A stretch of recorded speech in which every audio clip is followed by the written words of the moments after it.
Right, mga katits, puntahan natin ngayon yung sinasabi nilang kuweba ng mga Japanese Army Imperial dito sa Mindanao. Tinatawag nilang kuweba, Jakarta daw yung pangalan ng kuweba na yan. Silipin natin kung mayroon nga ba talagang kuweba o anong itsura ng kuweba na yan. Kampo ng mga Hapon, sabihin nilang kampo ng mga Hapon. Ano po yan? Tara, samahan niyo ako. What you're given, that's how we live it. Don't be mad at the system, it's simply how we've existed. Let's move.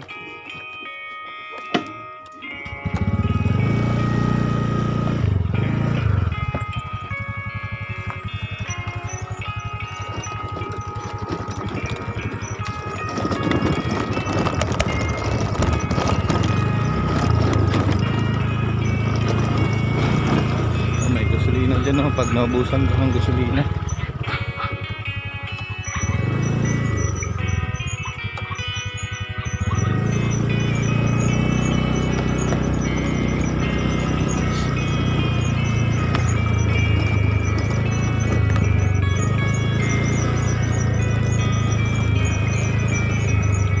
Mag-i-spray ng mangga.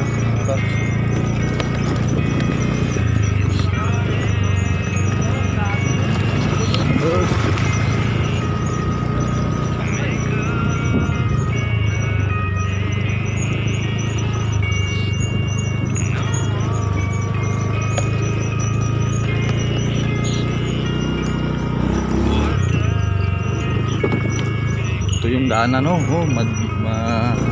buhangin yung daanan mga paps. Sa kabila bundok may mga tanim na sugarcane, tubo.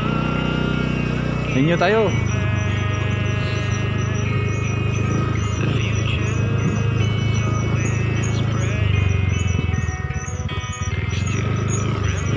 Motor tayo kasi medyo malayo-layo, tapos madaanan naman yung pwede naman daanan ng motor yung daan. Nakapasok yung motor kahit na 4 wheels ito, pwede. Hi.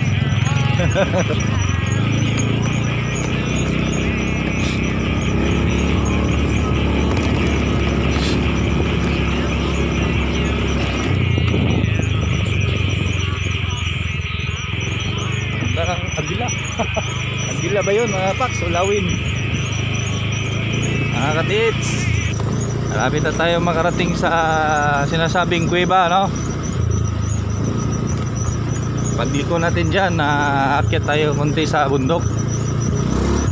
Siyempre motor pa rin tayo.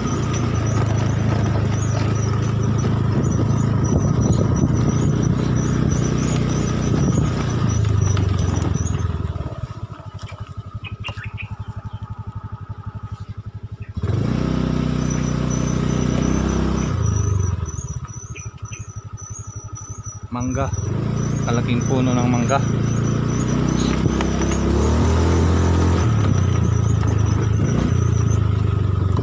Liko tayo sa kaliwa mga katiits. Itong lugar na ito noon ay kampo ito ng pinamumugaran ito ng mga Hapon. Doon naman sa kabila, sa bandang National Highway, doon naman yung mga Amerikano noon. Pero dumadaan yung mga Hapon daw roon kasi may kampo sila sa bayan ng isang bayan dito, munisipyo. Parang lumagpas at ako mga katiits. Balik tayo. Lagpas pala ako.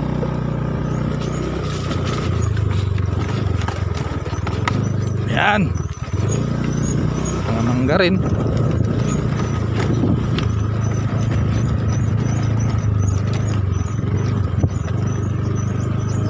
Boss, pagi boss.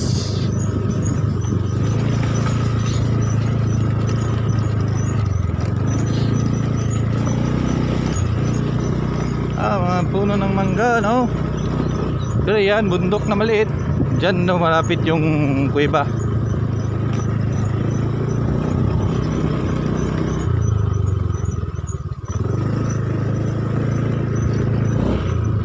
Yan, mga katits, tayo sa bundok. Yan po.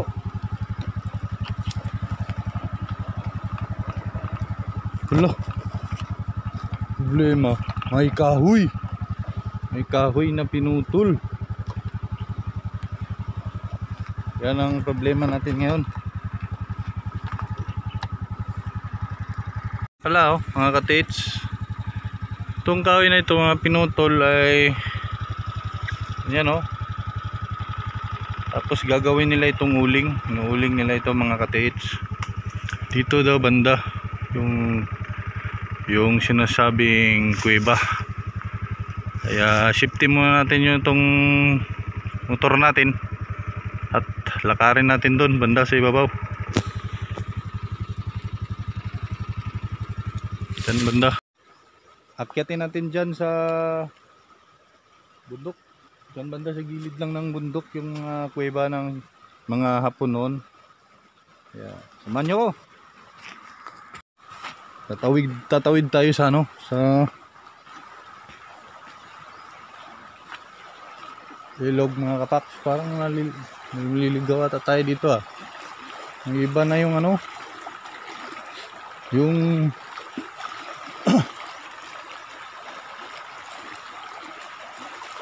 yung lugar.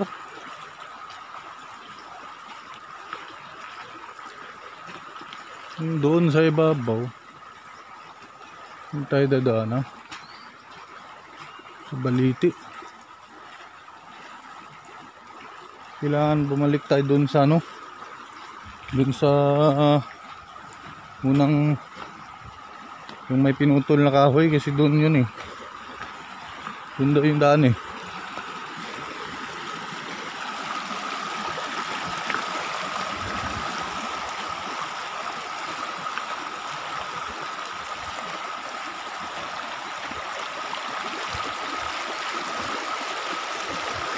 Ay.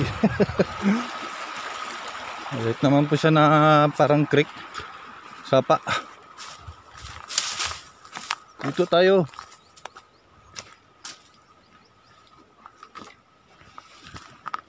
Kuha tayo ng kahoy para may pamalo tayo.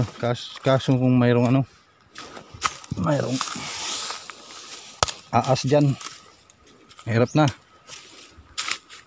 Ito yung pamalo natin ever. So dyan dadaan. Laki ng pinagbago dito.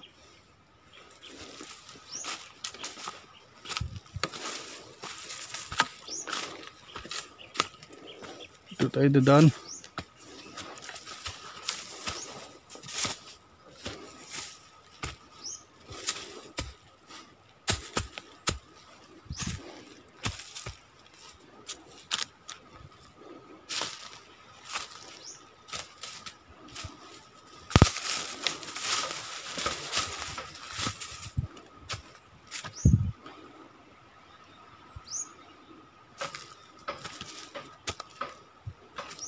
Dito ba yung banda?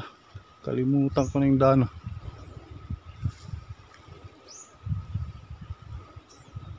Bumagsak dito.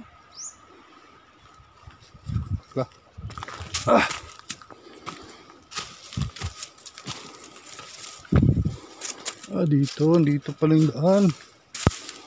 Ibabaw.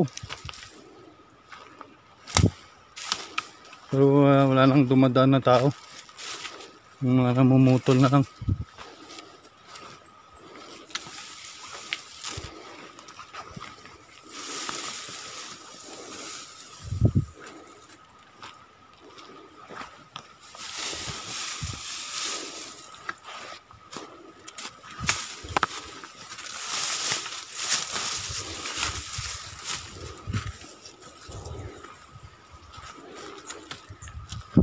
Dito banda yun mga ka-tits.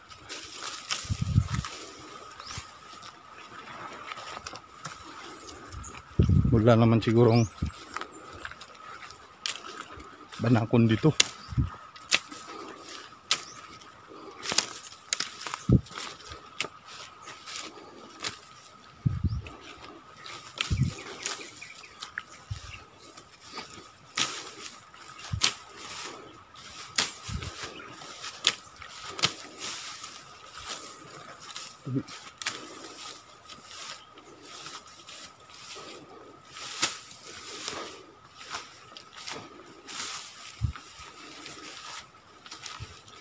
Oh, may daan pala dito.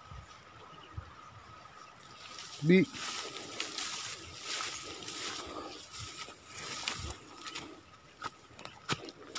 Dito yun banda. Tates. Tabi-tabi.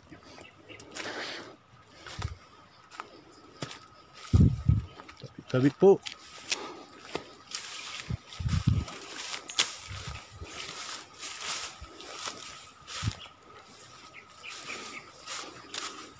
Dito pang-pang.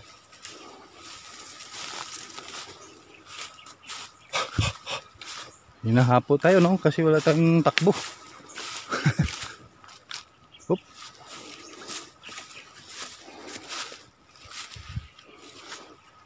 Masukal na.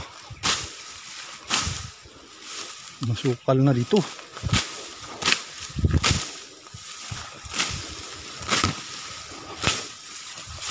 Bi.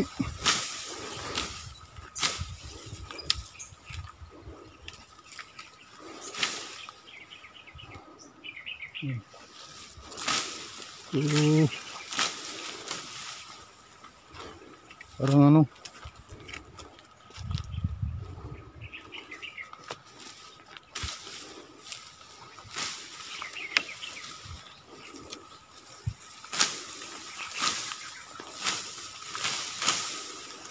medyo mahirap nga dito no, bundok, sa gilid ng bundok.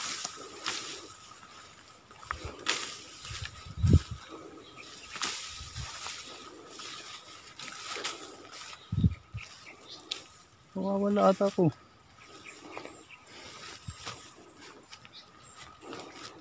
Paano yan? Walang ano, dyan siguro.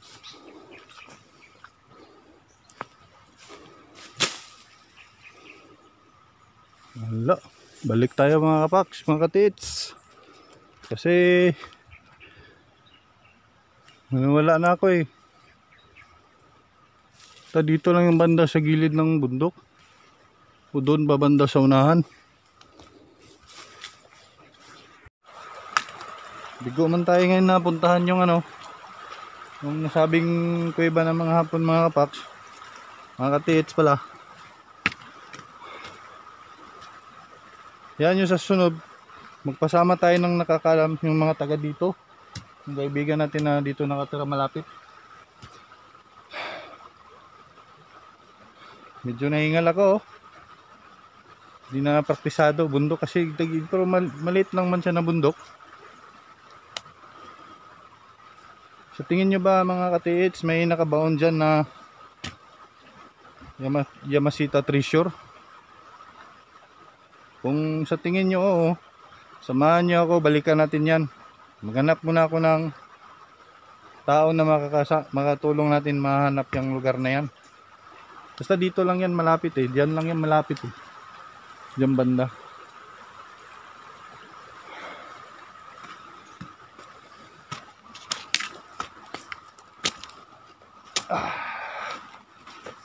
Hanggang sa muli ha, samahan niyo ako muli.